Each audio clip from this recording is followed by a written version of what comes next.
Welcome to the Autosportradio.com 2023 show. I'm your host, Don Kay, and we are coming to you from Green Street Pub and Eatery, 911 North Green Street in Brownsburg. Tonight's program is presented by the Indy Dental Group. It's Indy 500 veteran Dr. Jack Miller and his wife, Dr. Liz Lewis, have a spectacular practice. If you think you need your teeth checked, I highly recommend you go and see them. They have 5 offices in the area, so they'll find one that fits you. Call and make an appointment at number 317-846-6125. That's the Indy Dental Group. If you need insurance for anything, your vehicle, home, whatever, go to VP Insurance. They're located just a mile or so at 5004 West 16th Street, about a mile west of the Speedway. Talk to Mike Pardee or Tom. The number is 317-248-0070. That's VP Insurance and Speedway.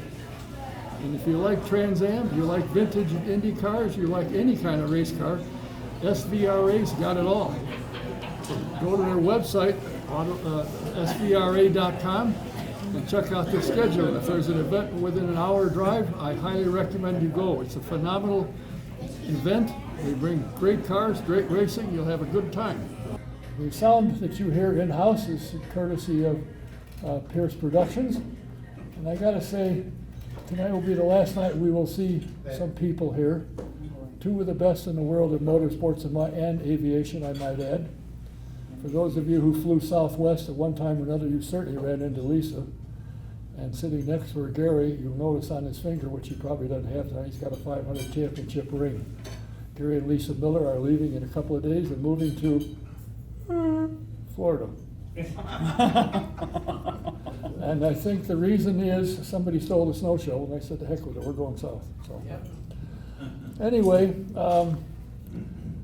I have a guest tonight that is quite an accomplished young fella. He's got 62 wins in his career, 51 top qualifying, 46 low elapsed time runs, and 33 top speed passes.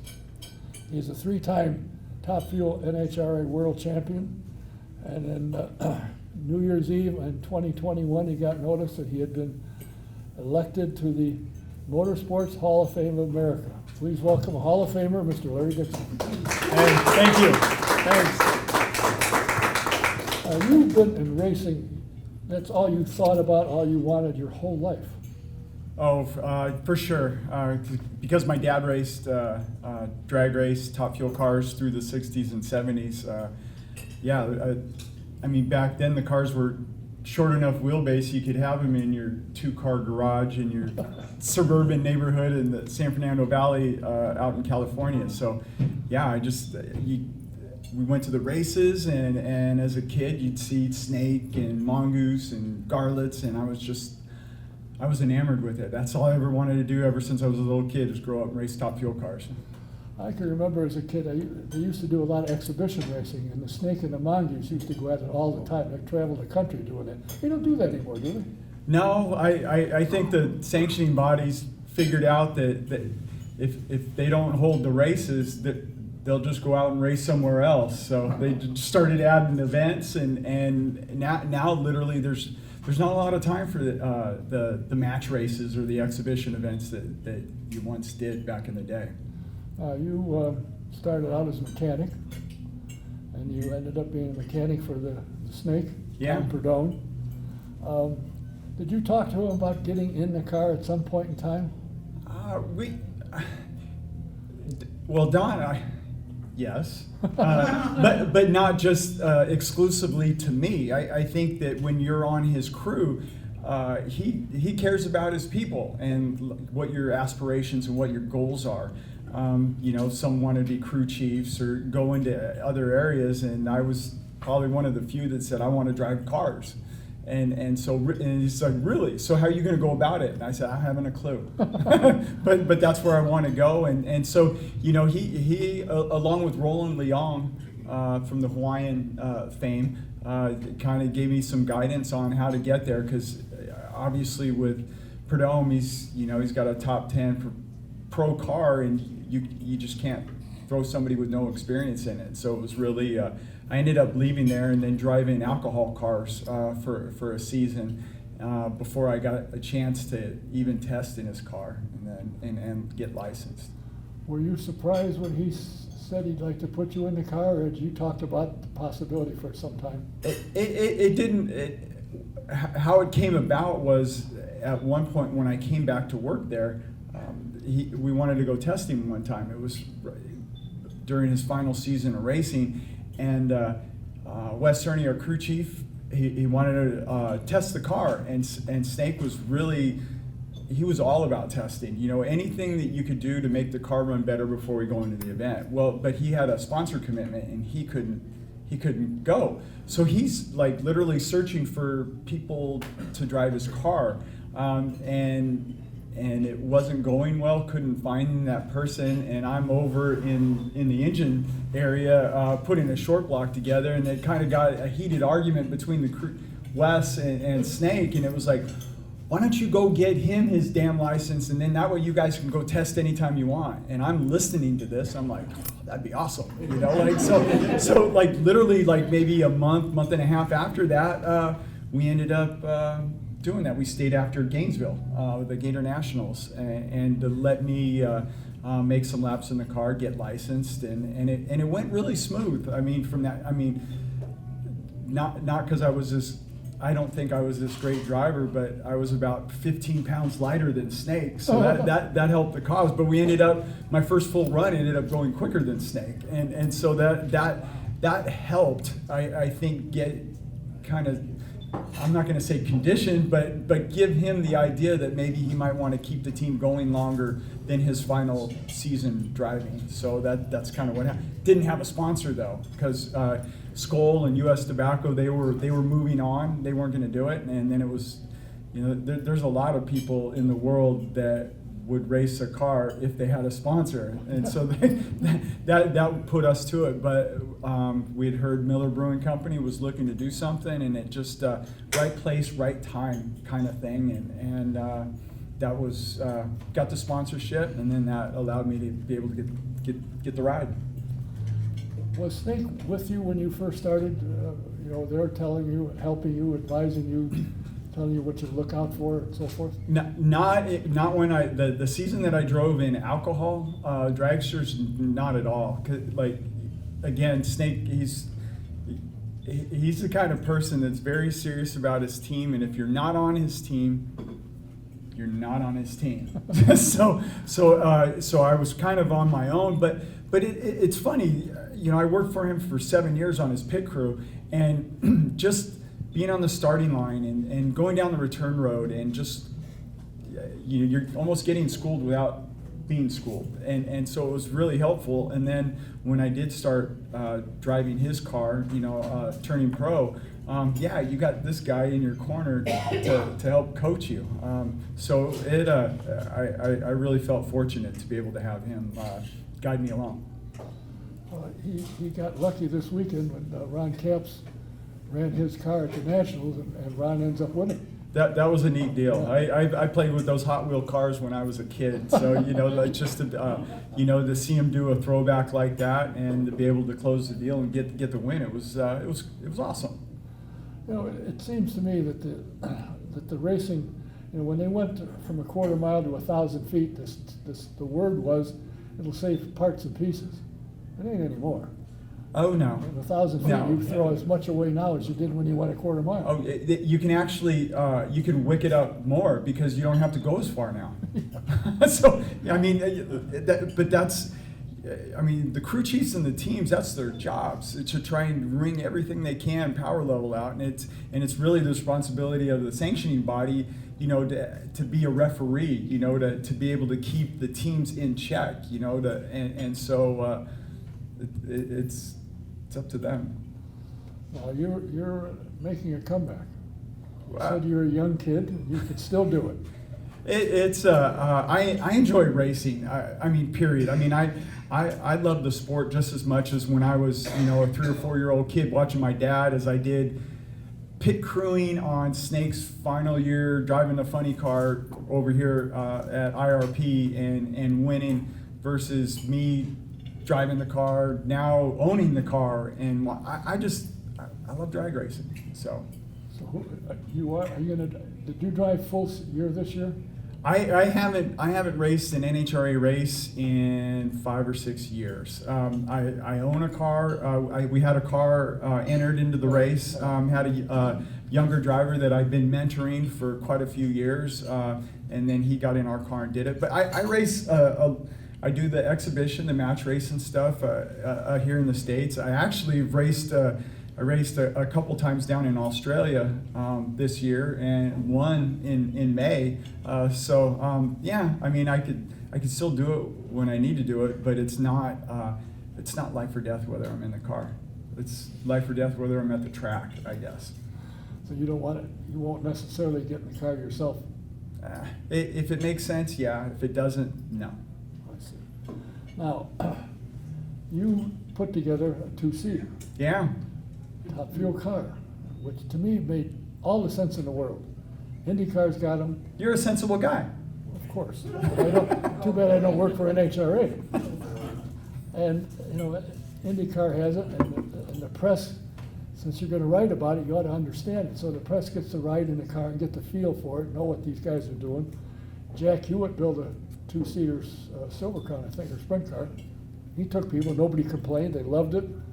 Why did you have a problem? Why did NHRA not want people in it to understand the sport? Formula One has one. MotoGP even has a two-seater. You can go 180 mile an hour on the back of a motorcycle.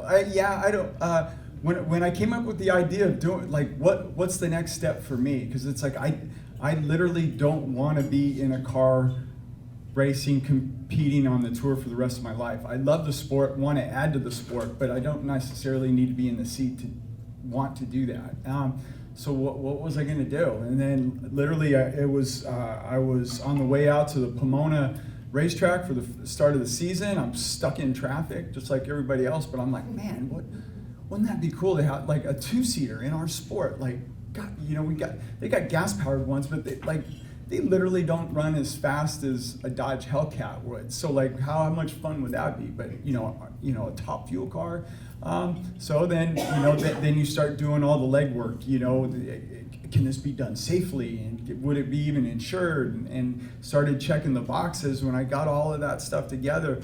And then I brought it to the president of NHRA.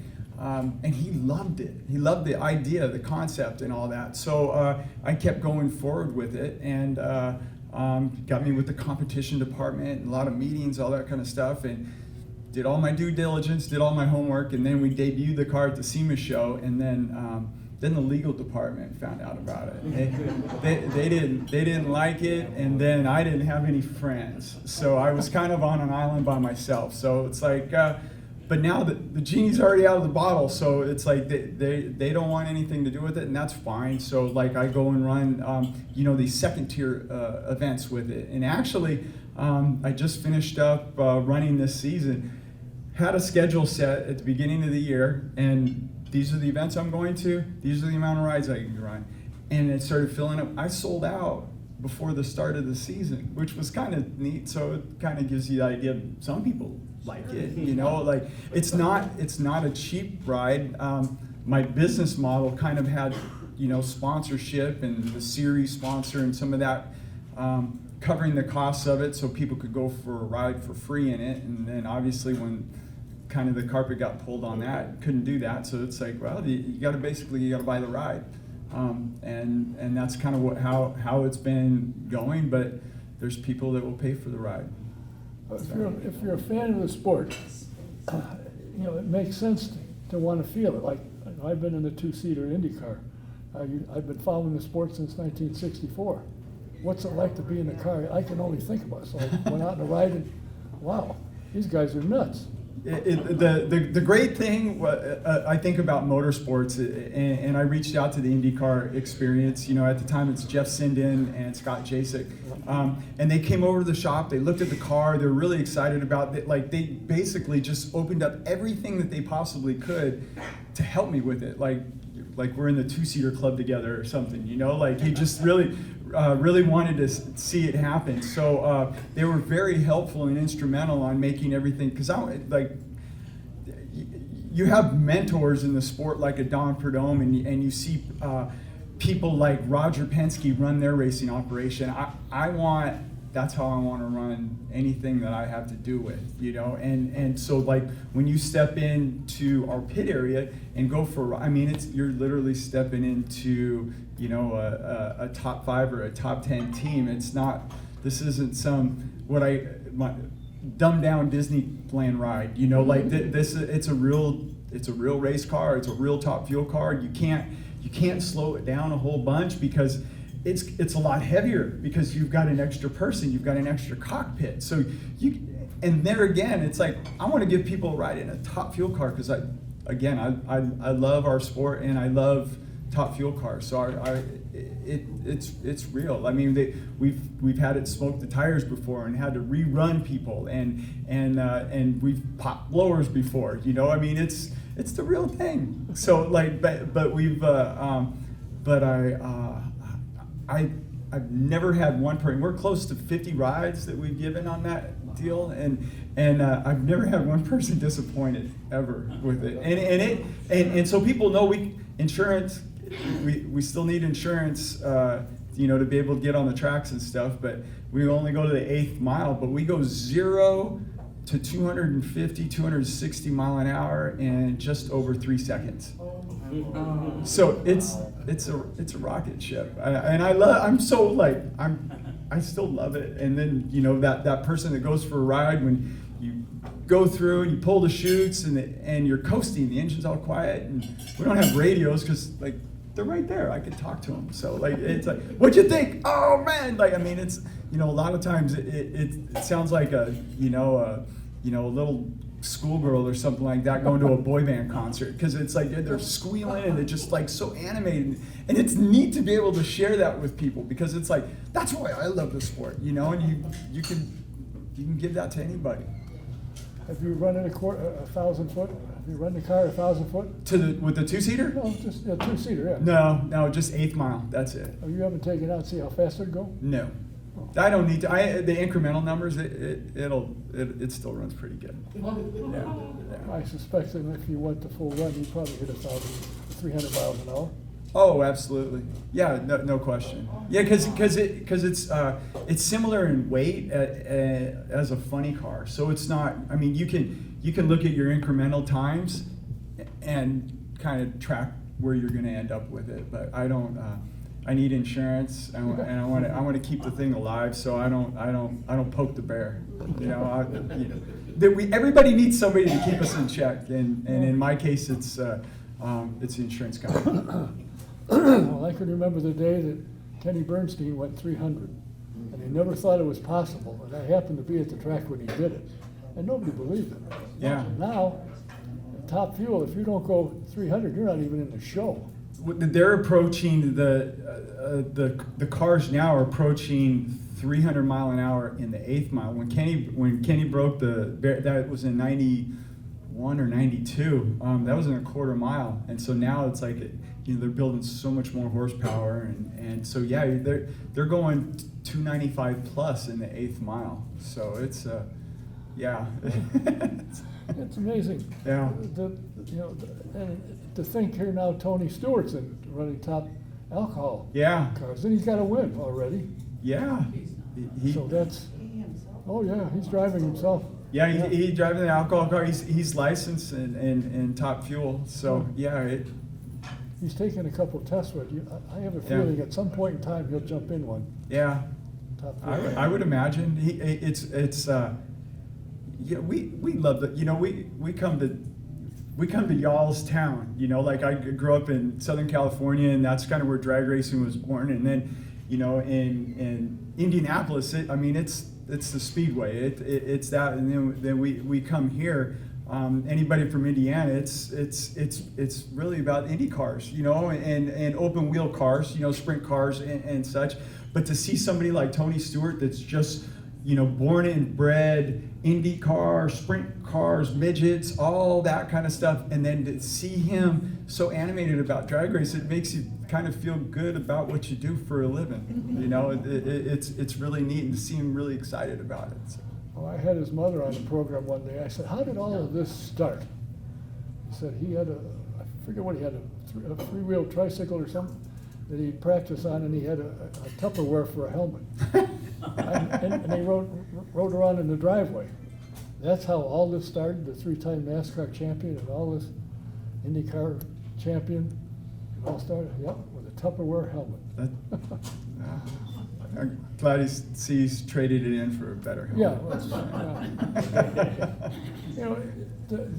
The days of the snake and the mongoose and Big Daddy, those kind of characters have kind of faded a little bit, it seems to me, but still the guy, when you go to the racetrack and you want to see a driver, the two places you'll have the hardest to find is John Force's area and Antron Brown now. Boy, he has really come on huge.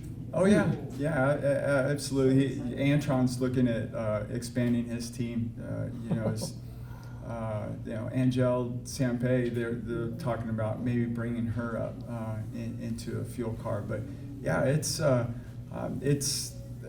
I think the passion is what drives everything, and then from there you got to figure out a way to make it make sense, financially. So, but Antron's done a good job. Obviously, John Force. He's a pro racer in his 70s, and he's still. He was the #1 qualifier the other week, and he's got more championships and more wins than anybody else in the history of the sport. And he still can get out there and get it done. So it's really neat that drag racing will let you do that if you want to. Doesn't that inspire you to give it a shot 4 or 5 times a year? In my 70s? No, it's not a no. chance. You got a long way to go to get to your 70s. You're in your mid-50s now. You got a ways to go. Yeah. I enjoy what I'm doing right now. I think I'm 10 or so years ago, I kind of had some health issues, went through some throat cancer, and it kind of it changes your for me, I almost, believe it or not, I spin things in a positive manner, but I look at it as a blessing because it made me kind of like pull the brakes on things and look at what you're really doing and what you want to do. So just to go run back out there and get on the tour and do it for all these many races, it's like, I got time with my family, I can do this 2-seater thing, I can help mentor the next generation top fuel racers. I can run my street car, which my street car I got in high school, that I still have it. That I'm having a blast.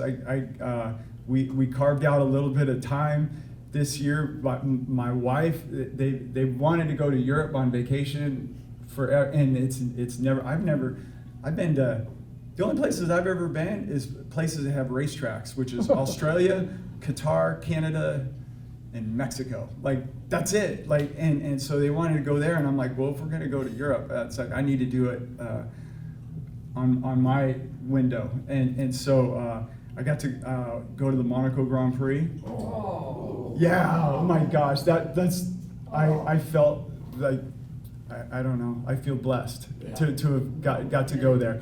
And then they got to see all of Italy and Switzerland and France, and then we finished it off at Le Mans. So I was like, they got their vacation, and I got to see, just 2 things that I never thought I'd get to see with my own eyes in my lifetime. So it was, I'm getting to do that kind of stuff, and and then you look, guys are racing at Bristol and all that, and I'm like, you can have Bristol. I got to see Le Mans, like so, but it's just, if you're in that grind, you're doing it and you're fighting the fight, but I'm gonna let God's got other plans for me. I'm good with it. So well, you got your voice, so that's obviously He saved you. yeah, it's you just again, it's nothing that nobody asked for, but you kind of roll with it, and it's like you either get in the ring and fight or you throw in the towel. And I there's a lot of stuff that I want to do with my life and do it and see my kid. My kids aren't kids anymore, they're 16, 20, and 22. And so I'm, like, I want to be a part of all of that, not just race top fuel cars. Didn't any one of your kids say, hey, Dad? My youngest, maybe. That he'd be the one, yeah. That he's a junior in high school over at Avon, but they've, you know, I think that's what makes it more challenging nowadays. And I'm going to jump off for a second, and I'll come right back. But you know, in high school, when I went to high school, you had auto shop, metal shop, print shop, wood shop, plastic shop. You had all these different things, and not necessarily because you were going to do that as a trade, but you could get at least a taste of it and have some common knowledge. Well, like all them shop things are like gone. Like, so kids don't have an opportunity. They're not going to know anything about any of that. So like, how do they get a trade? You know, how do they know how to do anything other than order something online or watch a YouTube video on it? You know, like, but at Avon High School they don't have the shop class. But Ben Davis, they've got an Area 31 over there that has auto shop, and my third one, I kept pushing. Yeah, you guys should just go, you know, take auto shop, just get a taste of it, you know. My youngest, he's in auto shop, so he drives them. You know, you can only take it in 11th and 12th grade because you got to have a license. Cause you got to be able to drive yourself to school. But he does that in the afternoon. So yeah, there might be hope for one more. But if he don't, it's okay. I just, you know, like I tell my kids, like I don't care what you do. I just want you, like, just think of. You're gonna have Dixon on the back of your shirt, and it's like I want you to just, you know, show pride in our name and try and do whatever you do and try to be great at it, you know. And I don't care what it is, you know. So we'll see. Have you bought any of them a set of golf clubs? No. I know a couple drivers that kids are talking about getting in the car, and I said, well, wait a minute, you know, they bought it in golf clubs. Yeah, I got lucky, you know. I guess through most. It was Indiana basketball. Imagine that. But my boys played basketball, and then my daughter played soccer all the way through high school. So, I bought cleats and shoes and balls. Basketballs. Yeah. A lot cheaper than a race car, isn't it? A lot cheaper than tires and testing. You know, it's amazing. What does it cost to test? You go out to test, and generally, I can hear when they're testing at the IRP. And they run, what, 600 feet as a rule, takeoff? Yeah. How much does it cost to do that? Oh, you spend the day doing that. You step on the gas. Well, I mean, for starters, you got to rent the track, and you know, I guess the more people that are involved, then you can pool in together. But that's not cheap. But the fuel's $25 a gallon. You use a barrel of fuel every other run because you warm the car up in the pit. So you average 25 gallons per run for the warm up and the run to be able to make the run. So a barrel of fuel, it's $1,500. Set of tires, $1,500 a set. Set of tires. I ran over the weekend up in Michigan and running some tires in for Tony Stewart's team, and they gave me a brand new set of tires and they chunked them, and I'm like, and I felt bad giving them back. They're no good. You know, and I'm like, he's like, don't worry about it. He goes, that happens, you know, so it has to do with the track prep and stuff. But it's $1,500 a set for the tires. You know, how about let's just talk about diesel. You know, like getting the rig down. It's, you know, if you get 5-6 miles to the gallon, and it's $5 or $6 a gallon, so it's $5 a mile, you know, like, you know, a buck a mile is how it works out. So the further you drive, the more it costs, then hotels and all of that. So when you get into like talking about standing on the gas and just make a half track run, there's a lot of things that go into play. So then you almost have to go long and just your annual expenses, how many runs, and then divide it up, and then it's going to be, you know, on my end, it's going to be in the $10,000 a run kind of range. And then, like, if you have more payroll and such, then you're probably closer to $20,000 a run per run, whether you go 5 feet or 1,000 feet. And you have a full crew you have a team transported the whole 9 yards? My full crew is me.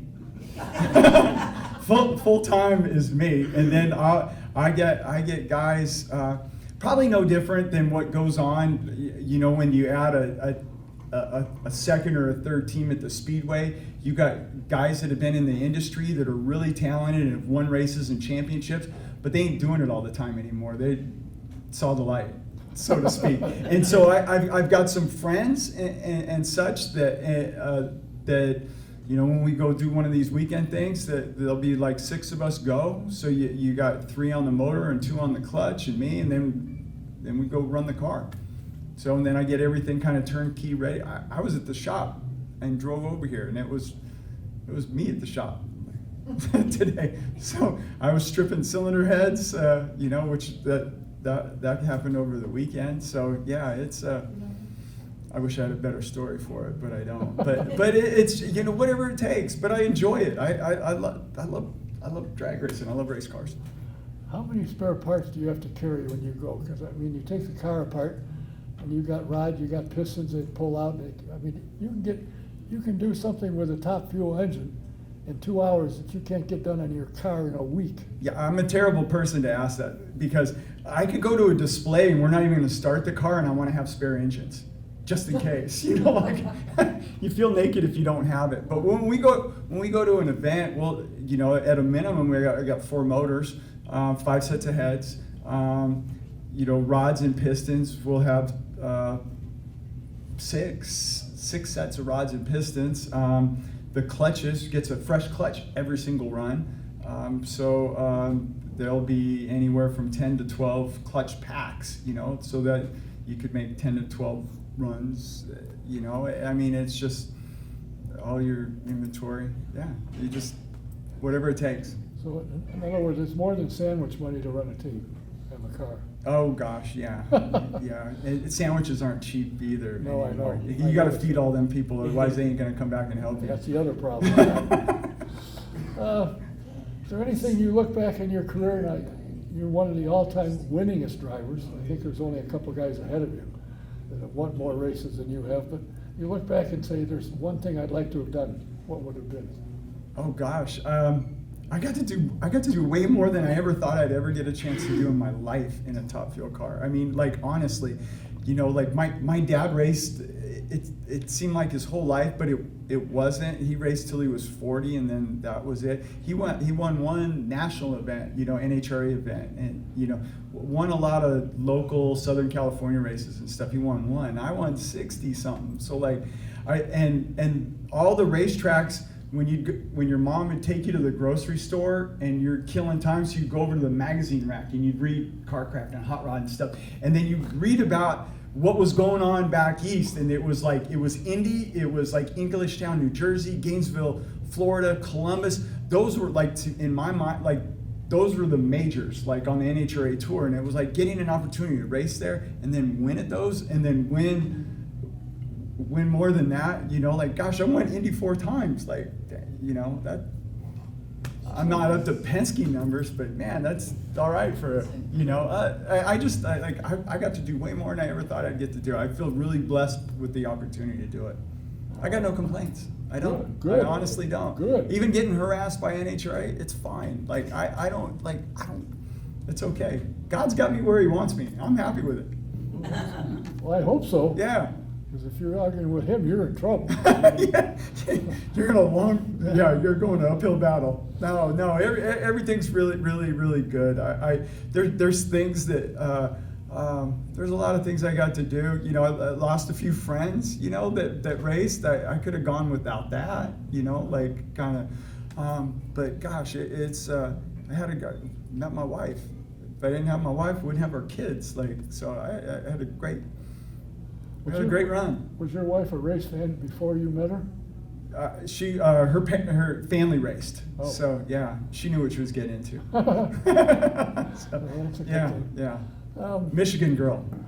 When you got the notification on New Year's Eve in 2021 that you had been selected for the Motorsports Hall of Fame of America, did that surprise you, or did that ever cross your mind? Yeah, I'm still very humbled by it, because there's people, I grew up in the sport, and there's some people that aren't in that I think should be in way before me. So it's kind of, you have that weird, or am I worthy or not kind of thing. I feel so honored. And now you're kind of in that club, so you go, to the ceremonies down at Daytona at the Speedway every year, and you're seeing all these. You're seeing Mario, and you're seeing Rusty Wallace, and Force, and Snake, and like it just, all these people like that are my heroes, and for the one night I get to hang out with them. So it's just very humbling, and I just feel again blessed. I bet you got a lot of calls from some of these guys congratulating you when the word got out. It was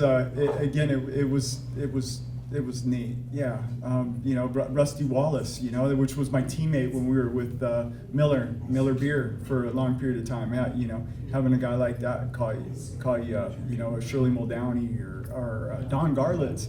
Don Garlitz was that when I was a little kid, that was my Richard Petty or Michael Jordan. It was Don Garlitz. That guy won everywhere he ever showed up, and it was so I just feel again it's neat because you don't know where your life's going to take you, and then you get the opportunities, and you're so dependent on it's not just you, it's your team owner, your crew chief, the funding, the sponsorship, your crew, and everybody's got to be on for season, not just for the weekend, but for seasons, to be able to do it. And I was part of a lot of great teams, so I feel really fortunate on that. Well, all I can say is I will look to see your team in victory on the top podium upcoming, maybe in the 24. Do you think your team is capable of being able to start getting podium finishes? Oh, I think so. I mean, it's just it's the tough thing that you do have going against you is the amount of runs you don't get because you're not on the tour, week in, week out. So at the end of my season, I got 25, 30 runs, and at the end of their season, they got 175 runs. So you're polishing your craft, every time you run that car down the track, and so, but on any given Sunday, right? I mean, anybody can win. So I remember, Brian Herta when they won out there at the Speedway. You guys, it's like anybody can win. So it's like I dig that. I love that about our especially drag racing, because if you do really good on the lights and your car runs well, nobody can stop you from winning. If you don't win, it's your fault. It's not it's not like somebody took you out or bad pit stop or whatever the case is. It's so I really enjoy that. So I don't know. I know if you pull to the starting line, I got a 50% chance of winning. That's it. So we'll give it our best. That's pretty good, 50%. It's not bad. Yeah. Well, I have to say I was impressed with Antron qualifying 15th at the Nationals. And of course, he took on number 1 or 2 to start with, and he wins the event. Yeah. Starting for 15th, and a lot of people said, "You've got to be kidding! He's done." No, he's not. No. Yeah, if you're in the field, you absolutely got a shot. So. Well, I can tell you, everybody here wishes you nothing but the best. Be looking for you standing next to your driver when you get the Wally. That'll be kind of neat to see. I appreciate that. Thank you. Yeah, we'll have fun trying. Oh, I'm sure you will. And I have to apologize. My computer was sick. I didn't get it back until last night, so the notification about this didn't go out when it should have. But that's all right. The video will show up. It's all good. Show you. We were here. Yes, that's we right. were here, Yeah, right? it. We're all here. We knew. Yeah. Well, I want to wish you nothing but the best. I thank you for leaving your shop and washing your hands and coming by. Well, thanks, Don. It's always a pleasure being on your show. Thanks. It's a pleasure to have you, and congratulations on the induction into the Motorsports Hall of Fame of America. Oh, thank you very much. Very well Appreciate deserved. it. Thank you. Yep. Thanks for being here. Yep. No, appreciate it. Larry Dixon. Thank you. Let's just set it down.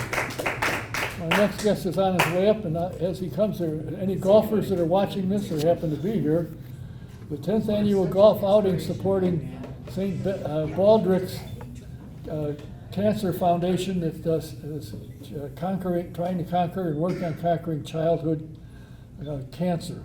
If anybody is interested, it takes place on the 28th of September. The registration is 9:30 to 10:45 on the 28th, and it's a shotgun start at 11 o'clock. They got dinner, they got prizes, they got all kinds of contests and stuff. It's really kind of a fun event. If you want to find out more about it, call Mike Pardee. His number is 317-697-5865, or you can email him at mpardevpinsurance@yahoo.com. It's a great event. It's been going on for 10 years. They've raised a lot of money, and they tell me that they're making headway with childhood cancer. So if you like to play golf, you'll have a good time. They got a putting contest that pays $10,000. I think 5 goes to the foundation and 5 goes to the winner. So it's worthwhile. My next guest is a gentleman I'm sure everybody here has seen or heard of or known or run across or something at one time or another. He started off as a race car driver, ended up as a crew member, as a crew chief, as a team manager, and now they're still own a racetrack. I just understood you just sold a couple of them. We're going to talk about that. And for those of you who watch television and pay attention to the commercials, you will notice that his wife, Sarah, is doing commercials for the Good Feed Store. Please welcome Andy O'Gara. I want to first say thanks for having me back. Thanks for all you've done over the years. But a humbling experience to be here with Larry, somebody I've always looked up to in motorsports. One of the most talented modern day drag racers that we've seen, and super hardworking but incredibly humble individual. He's been my landlord a couple times throughout my life, still is. But I remember Sarah coming home 15, 20 years ago when they were working out with the same trainers, and just telling me what a great dude he was, and how hard he worked, and it's awesome to see it come to fruition for him, and to see him follow through with everything. So congratulations, and thanks for coming out. You grew up in racing. I mean, your dad was, I assume at some point or other, was a mechanic and a crew chief along the way, and he became team manager and was known very, very highly respected in the paddock as Johnny O. When you said you've seen Johnny O, everybody knew who you were talking about. So was there any thought in your mind that you would do something other than be involved in racing? Never, never crossed my mind. I got lucky enough, like you said, to grow up in it. My dad started out at Indy in 1980 with Tim Richmond, and really never left the IndyCar scene all the way through our race team days with Sarah Fisher Hartman. I think a brief stint there with Hendrick Motorsports when they ran the GTP car in the late 80s, mid to late 80s. Great opportunity there with Mr. Hendrick, and but no, I was one of the lucky ones to grow up at the racetrack and to know what I wanted to do from an early age. Why did you get out of the cockpit? I think I ran out of talent at some point. I wasn't really sure. You know, I think you get to that point when I was probably 18, 19, 20 years old when I got out of the cockpit for good. I had some success in Kenyan midgets, and then went and ran some Barber Dodge stuff, and I won in everything, but it got to the point where the series that we were running weren't really high enough to attract the sponsors to pay the bills, and you're working every opportunity you get to get enough money to get to the racetrack, and you'd skip 2 or 3 events so that you could have new tires at that third event, right? And like Larry said, when you're running a third or a fourth of the season against some of the best people in, especially in the Midwest in open wheel racing, whether it be on the road to Indy or through the USAC side, it gets, to me, not that it was demoralizing or anything. It's, I was very lucky and had some great opportunities, but at the same time, I saw a big picture. Like, I was better at building the cars, and my brother was coming along, and and I think he had a lot more natural ability and continues to show that. So, I was happy to step aside and help him. And kind of like Larry said, if I got to the racetrack and got my fix on the competition side, I was good either way. You became team manager of Sarah Fisher Hartman Racing, and I think there's probably everybody knows the story, but to me the Hartman story is the one that's really kind of interesting, how that happened. And when Sarah qualified and some money was supposed to come through and didn't, and Wink got word of that, and he tried to call the shop, and everybody thought it was a joke. Yeah. Finally, somebody said, we maybe ought to call him back. Yeah, it's we'd had a lot of empty promises, as a lot of small teams do, and we got to the point where we had enough money to qualify for Indy and get through qualifying weekend. But I think literally up to that point, I remember a credit card check coming in the mail tied to our account that was good for $10,000, and that paid for the final set of driveline of 2 axles to get the car to get there to practice and qualify. And we knew we had to make the race. And so that story got out there when we didn't get the sponsorship money and had to sign contract and multiple promises. And Wink's exact words were, when he called, he doesn't like people shitting on the American dream. So, he came through in a big way in 2008, partnered with us. And then at the end of, he's in the oil business. Oil's up and down, and he got us through our first 500. Made sure that we were safe there. Didn't take up a lot of real estate on the car. He knew the big picture, and then remained a huge part in our lives, and still does today. I talk to him twice a week. But into 2009, he called and said, "What do you need to get to the next level?" And I said, "Well, I think in 2009 we were running 6-7 events a year, and we didn't have a backup car. We didn't have a whole lot of spares, and I know that always weighed on Sarah. You can't give it past that 100% mark, because it snaps real quick and you're done. And now you've got a lot of other mouths to feed around the team and other sponsors to live up to." So I told him, "We need a backup car." He's like, "Okay, how much is that? Where do we go to get that?" And I said, "Well, we go to Delara, and you gotta wire him a few $100,000." And he said, "Well, just go get it done and send me the information." And he surprised Sarah before our final race in 2009 and bought us a backup car. And then 2010 we went to 2 cars, partial season, and kind of really, we didn't shine, but we found out where we were missing. We had a lot of well-educated people who went back to the drawing board and came back swinging really from 2011 on. Tried to surround ourselves with good people, and Mr. Hartman came on as an equity stakeholder in the team in 2011, and then a primary stakeholder 2012 through 2015 with Sarah and I, and then later Ed Carpenter. It still amazes me, the calls that he made, and your PR, it's just a joke, because we had calls, of course.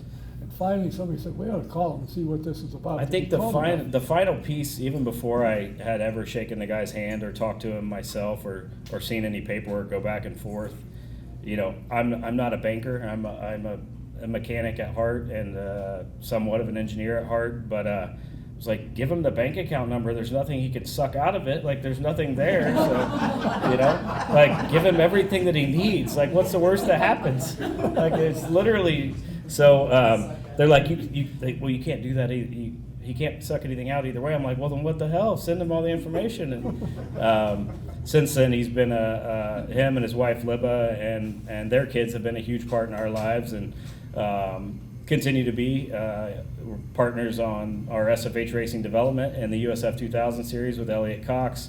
He's a sponsor on all of our USAC cars with my brother Kyle, and was, up until this year, was a 50-50 stakeholder in our Whiteland Raceway Park project. And I got to tell you, I haven't in a year or 2 years maybe, when I went out there one day, you said, "Come on out, we got this event going on." So I went out there. Holy smokes. I knew what that pace was like when Gary Lee bought it and tried to spruce it up, and he put his Monza wall in, and he was so thrilled about. And then when he left and passed away, and the next owner came along, he didn't take much care of it. It got to be kind of a mess. Yeah, I think it's really hard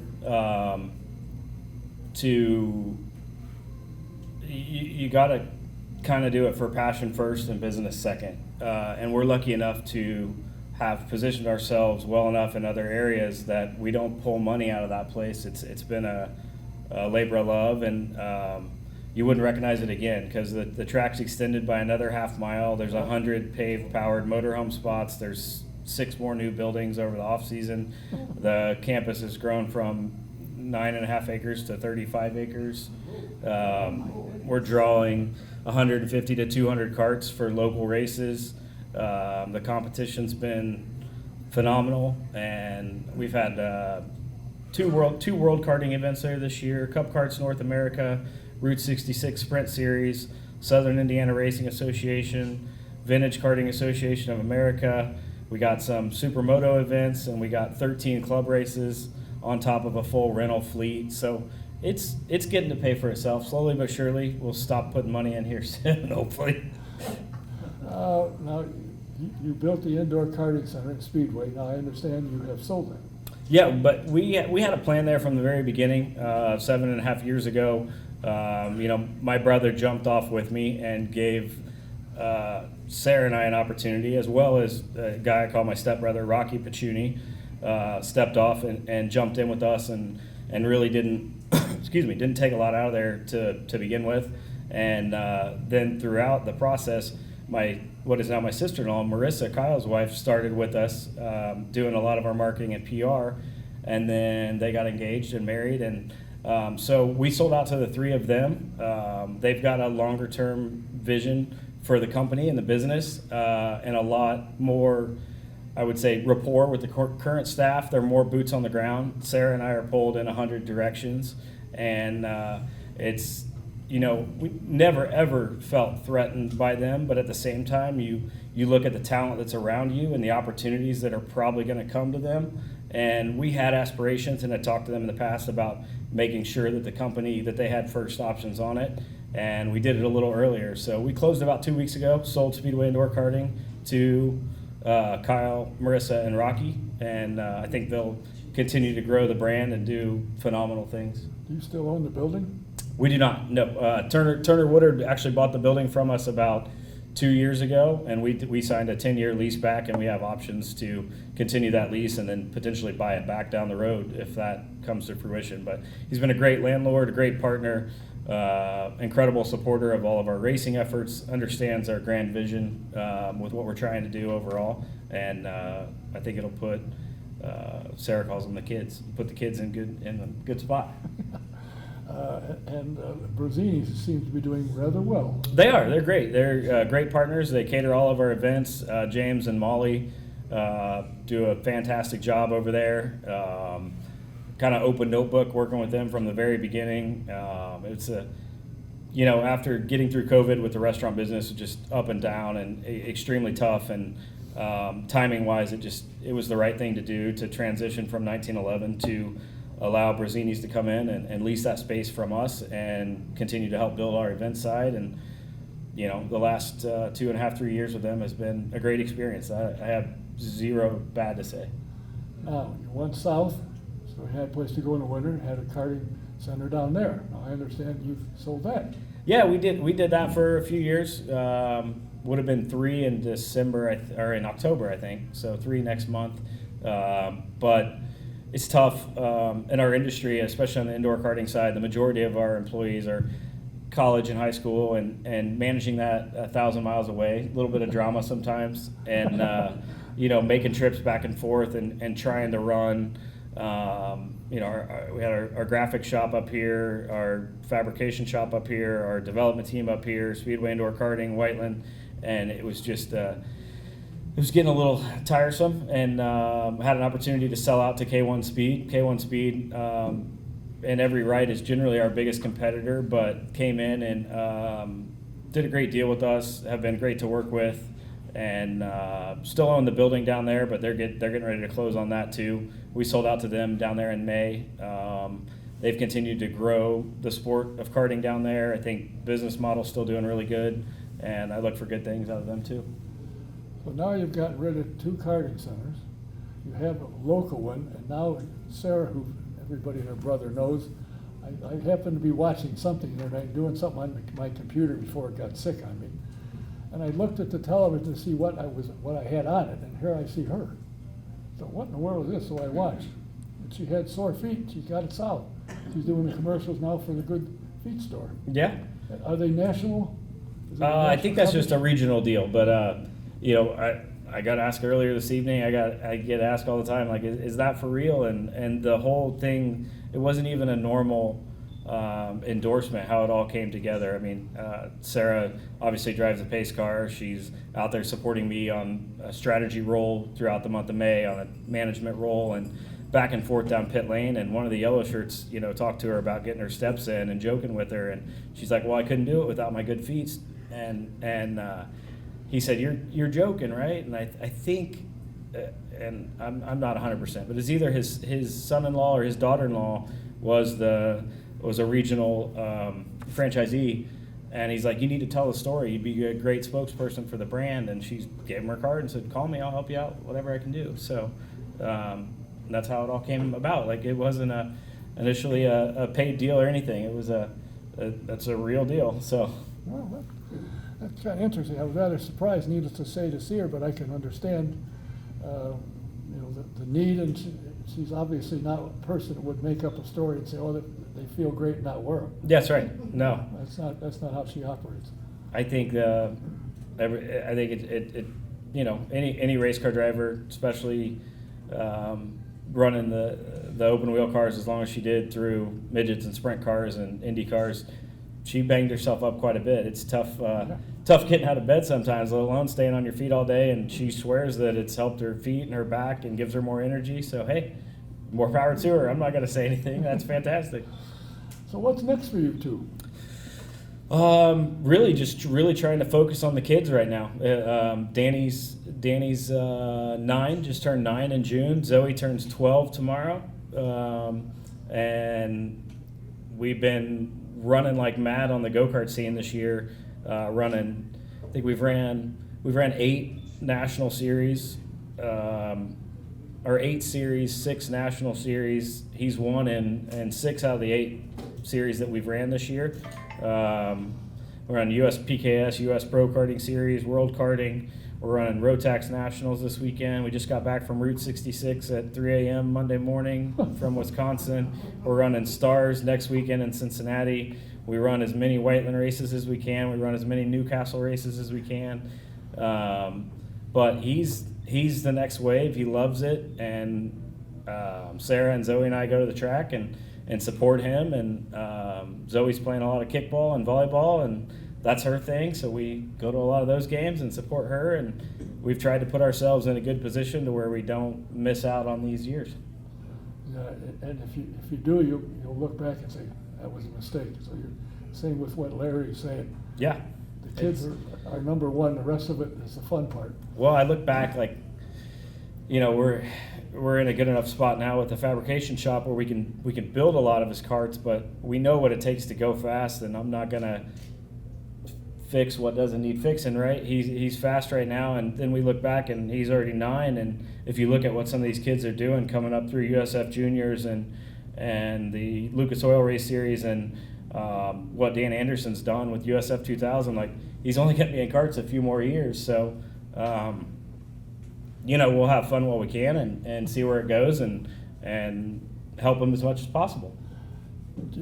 If he came to you in a year or 2 or 3 years from now and said, Dad, I'd like to go into Mom, I'd like to go into the Road to Indy program, would you be for that? Yeah, absolutely. I mean, my heart and Sarah's heart is probably always with midget, sprint cars, Silver Crown, open wheel racing, but we've started that development team with Elliot Cox a couple years ago, coming up through USF 4, coming up through USF Juniors, now in USF 2000, for 2 reasons. Number one, because Elliot's a great kid, great family, works extremely hard, talented race car driver, great spokesperson for our sponsors. But at the same time, they knew going into it too, we're trying to lay the groundwork to see what the best path is for Danny. And I think, like I said, what what Dan Anderson has done, and with USF 2000, USF Juniors, and USF Pro, and what Roger has done with now NXT, and the path is defined. Still going to take a lot of money to get there. Still going to take the right people and right equipment, just like it always does. But the talent continues to rise. I mean, to think about what you saw this year, even on the big car stuff with Pelot in the modern era, to do what he's done, and to look at what Dixon's done, any other year that would have been a championship, right? Yeah. So the talent's always going to rise, and I think we're in a good position there with Danny to help him as much as possible over the next few years and let it all shake out. You know, that's all you can do. Well, what do you think of the electric carts? You know, Purdue's got a series going with it. I guess there's others around.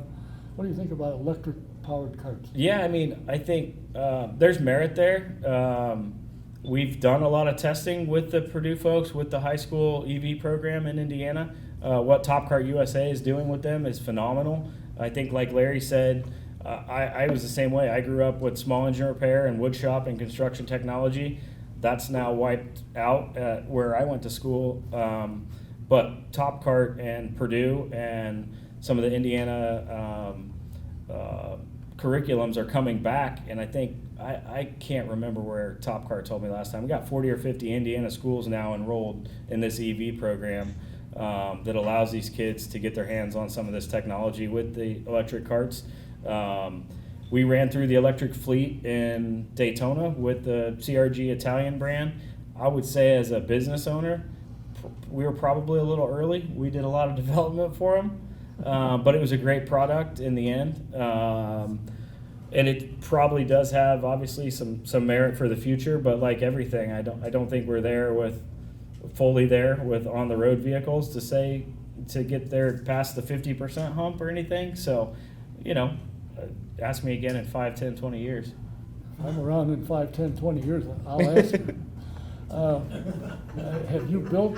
Is there a difference between the internal combustion engine cart and an electric cart? Is the cart physically?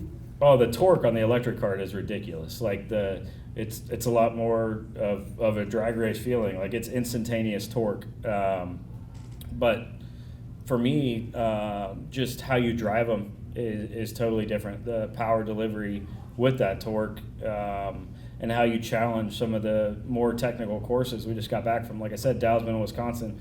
Very technical, very historic track up there, and I can't imagine, like we're running multiple classes up there, but when we run multiple classes, we're switching back from a 4-stroke to a 2-stroke, switching back from some of the high-powered electric stuff to a long pipe 2-stroke cart on a young driver. I would imagine there'd be quite a few differences there.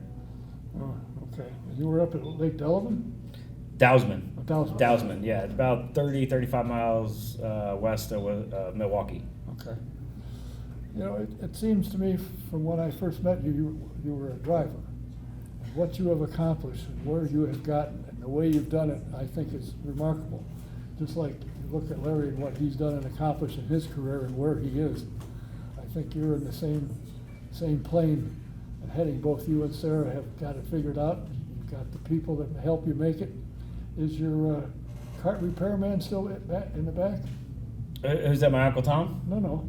Oh, Greg? Greg. Greg runs our USF 2000 program. Oh, does he? So he's kind of crew chief, team manager, does it all. I definitely wouldn't be where I'm at without people all around. And Greg's a big part of that. My Uncle Tom in the back shop's a big part of that. Kyle, Marissa, Rocky. It's all about the people that you surround yourself with. And they've given Sarah and I the opportunity to chase a lot of other dreams along the way. And yeah, I owe them all a lot.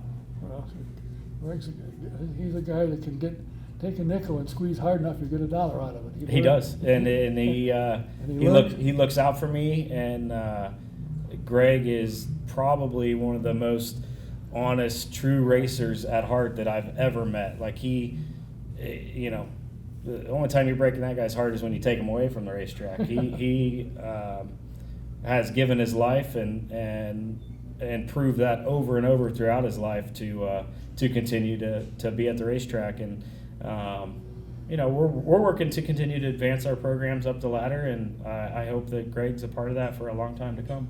Well, he worked for Rolla Volstead. Rolla could take a nickel and get $1.25 out of this. But we learn from the best. Well, it's very interesting to follow what you two are doing and how you're doing, what your family is doing, how your son is coming along. It'll be kind of interesting. I hope I'm around long enough to see him get into the professional end of, on the road to Indy or running USAC like your brother's doing and doing well. Your brother Kyle's doing quite well for himself, actually. Yeah, he's had a good year. He's had a good couple years. I quiz him all the time about how much longer he'll do it and when they're going to have kids, and he's not ready to throw in the towel anytime soon. So won one in Lorain, Ohio this weekend. Won the Glen Nibel Classic earlier this year. Has been on the podium multiple times this year in both the midget and the sprint car. The only one we can't seem to figure out is the Silver Crown, and I don't think that's for lack of trying. We just have had a lot of silly things happen this year, and we're going to redirect our focus a little bit in the off season and come back swinging. But he's still got a handful left this year, so we'll see where it shakes out. I think he's third in national points right now, and it's hard to slow Cody Swanson and Tyler Roig and Bobby Santos and Justin Grant. There's a lot of good dudes, and when you beat them, it's very rewarding. I noticed, was it DeCoin, I think it was, that Cody finished like 20th or something. He had Yeah. some kind of a problem. But my next guest in a couple of weeks is as of now, is scheduled Kylie Bryson. Yeah, And she's Aaron done, Pierce development. Yeah, she's done well, except for the last race where her car broke. Otherwise, she'd run every lap of every race up till then. That's a pretty good stat. Yeah, so she's got Rookie of the Year sewed up, I understand, so that'll be kind of interesting. I wish you guys nothing but the best. It's fun to see what you're doing. I'll have to take a ride out to Whitewood and take a look and see how much has changed since the last time I was there. Because I was there the last time, I went, holy smoke, this can't be the same place. Yeah, please do. Can't be. It's we've got 77 garages on hand right now, and fully rented out with a waiting list. And we got a big building there with Billy Vincent, who's just announced he's leaving McLaren as on the management level. He owns MPG Motorsports with Chase Jones and Race Liberante. They got a several thousand square foot shop on the premises, and we got a suite that overlooks the racetrack now. It's a covered grid that houses, 60 or 80 carts. The grids are getting just bigger and bigger, and it's fun to see.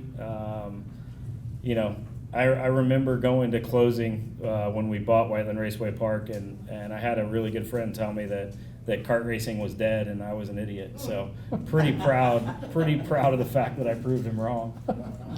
Yeah, when I was out there, you had that suite up to watch from, and I went up there and watched, and Mr. Hartman was up there at the same time. I said, what do you think? He said, this is spectacular. and obviously this place is growing and dragging attention because the way you maintain and take care of it. It's a good track to run on. It's a safe track, but it's a good competitive track. It is, and I think it's important for our Midwest, our Indiana racers to have a facility like that. And I think Mark Dismore's done an incredible job at Newcastle too. We work hand in hand with Mark, so our racers can go back and forth on the same compound tire, the same weights throughout their classes. Pretty much the only thing they do is pay for an entry fee at either track and change their fuel, because we can't keep fuel consistent enough traveling and keep people honest enough in the sport. So other than that, they've got two great facilities within 50 miles of each other to cut their teeth on, so that when we all show up at national events, we make the hometown crowd proud. Well, you're doing a heck of a job, and look forward to what's next for you. See where you end up. Who knows? Maybe I'll be around long enough to see you at the Speedway. I hope so. Yeah. Never know. Well, thanks for taking the time. Give our best to Sarah and tell her she almost got me convinced I should go buy a pair of shoes. Well, thank you very much. I appreciate it. It's always a pleasure to talk to you. Unfortunately for you, I know how to get a hold of you, and I know how to get a hold of Larry as well. You'll probably hear from me again. Sounds great.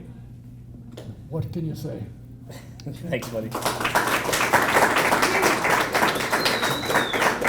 Andy O'Gara. I want to mention to you once again, if you're a golfer, the 10th annual golf outing supporting St. Baldrick's Foundation, which is working to conquer childhood cancers. It's the 28th of September Call Mike Pardee to get all the information. His number is 317-697-5865. It's a great event, a lot of fun. You'll enjoy it. Our next program is scheduled for the 26th. And as of now, Kaylee will be here.